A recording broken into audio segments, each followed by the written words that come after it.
Seguimos adelante en la edición Mediodía de BTV Noticias. Es momento de entrevista. La semana pasada fue anunciada como eventual ministra de Desarrollo Social si Daniel Martínez gana el balotaje el 24 de noviembre. Y ya está con nosotros la diputada Cristina Lustenberg. Gracias por estos minutos. Buenas tardes, gracias a ti, Valentina, a la audiencia. ¿Qué le pidió Daniel Martínez cuando le pidió que asumiera esta responsabilidad en la recta final de la campaña?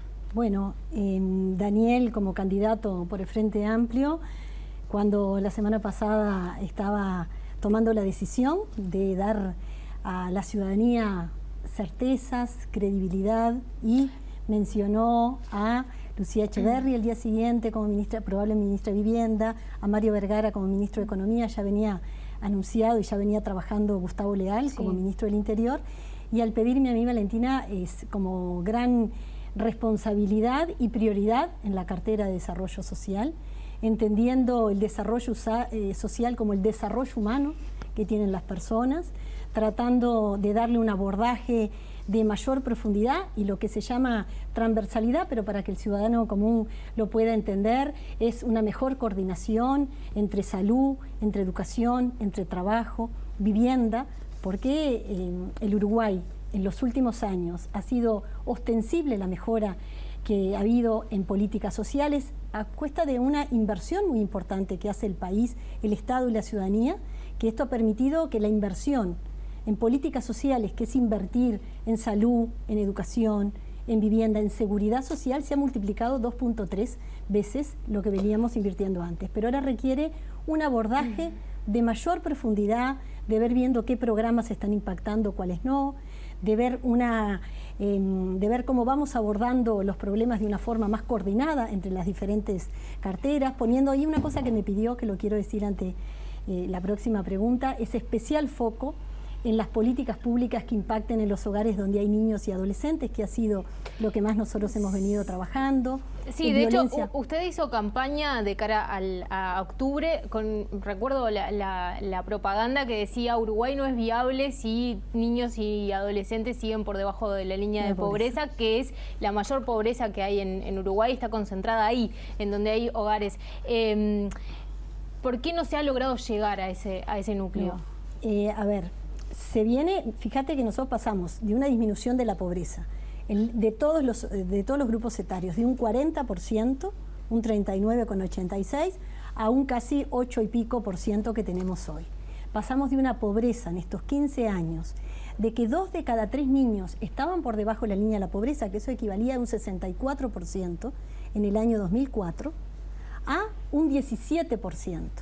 Hoy ese 17% de pobreza concentrada en los hogares donde hay niños y adolescentes es 16 veces más que a la pobreza que ya casi es de una forma muy disminuida, el 1 y pico de la pobreza concentrada donde hay adultos mayores. Y esto es la pobreza medida por ingresos.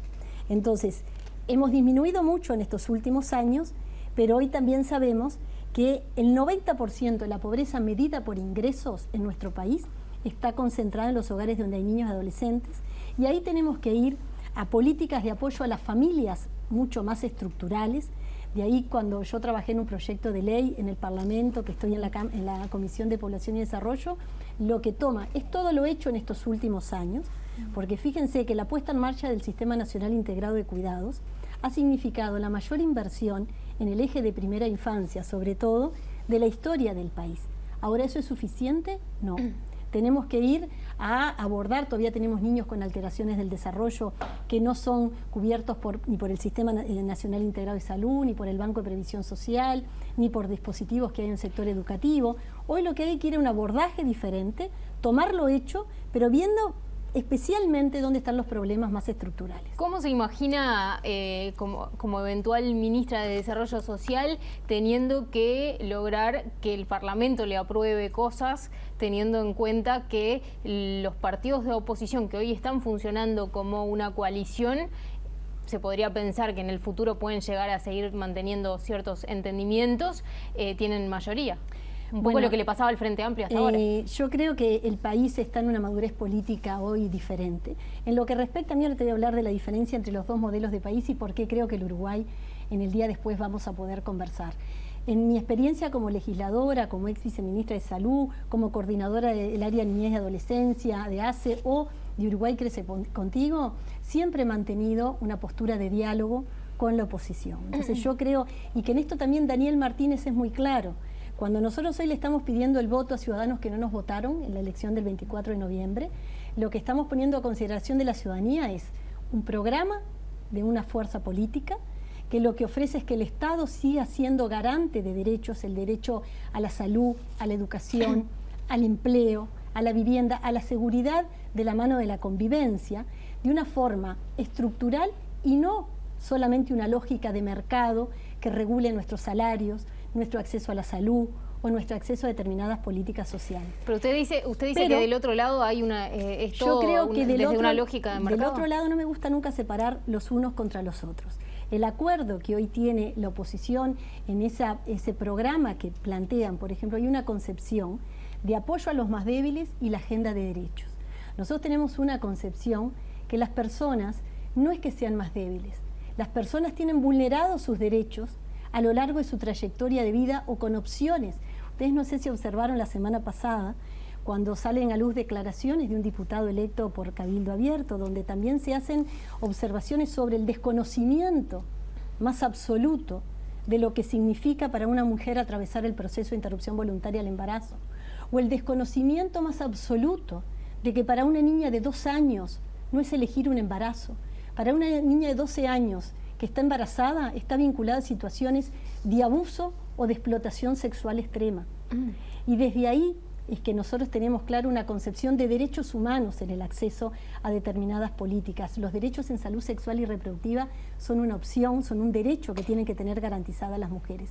Y yo me veo una opción de mucho diálogo, con los actores sociales, con los técnicos que hoy están trabajando en el Ministerio de Desarrollo Social, con los legisladores, de todos los integrantes del sistema político.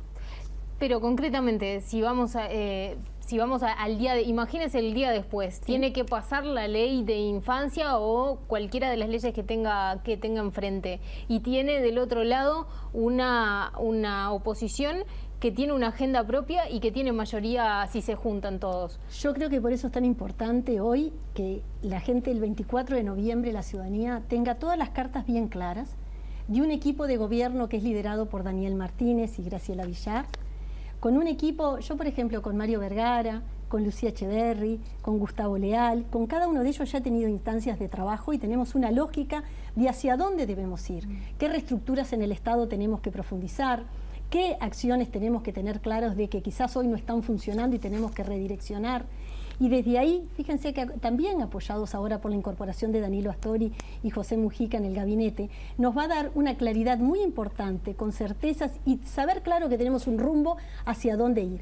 Y en la etapa después me imagino conversando, escuchando a legisladores del resto del sistema político que también tienen muchas cosas para aportar y negociando, pero en el centro, para mí, siempre está la gente, en quebrar desigualdades, en avanzar en un Estado más eficiente para que lleguemos a esa gente que hoy todavía no llegamos. ¿Qué opina de la crítica que se le hace desde el Partido Nacional del Frente Amplio sobre la cartera del Ministerio de Desarrollo Social, quien es indicado como que sería el eventual ministro de Desarrollo Social, Pablo Bartol, si ganara la calle Pou? Dice que se ha hecho políticas sociales desde los escritorios del centro de Montevideo y que no se conoce realmente lo que está pasando en el territorio. No, yo creo, Valentina, que ahí hay un desconocimiento muy importante de cómo es el trabajo de desarrollo social, que el Ministerio de Desarrollo Social tiene múltiples áreas de trabajo, desde los institutos que están direccionados a políticas de las mujeres, el Instituto Juventud, INMAYORES, los programas de primera infancia como Uruguay Crece Contigo, la puesta en marcha del Sistema Nacional Integrado de Cuidados.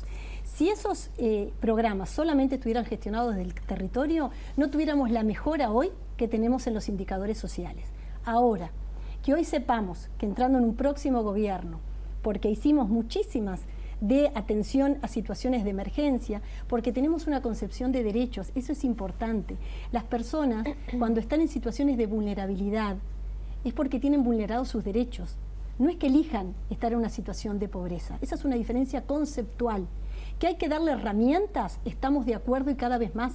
No hubiéramos tenido una disminución de la pobreza de un 40% a un 8%. Es el país de América Latina que más ha disminuido la pobreza medida por ingresos, que mejor ha crecido económicamente, pero a su vez ha distribuido la riqueza. Hoy estamos en otra instancia donde requiere que veamos, y nosotros lo vamos a hacer, y nos hemos comprometido, hacer una reestructura del Ministerio de Desarrollo Social en función de tener bien evaluado qué programas están funcionando bien, qué otros funcionaron en su momento y tuvieron el impacto, pero quizás hoy los problemas son más complejos y requieren un abordaje diferente. Para finalizar brevemente le pido, hay que modificar la forma de tratar a las personas en situación de calle teniendo en cuenta que es un número que ha ido en crecimiento, pese tal vez a muchos años de crecimiento económico.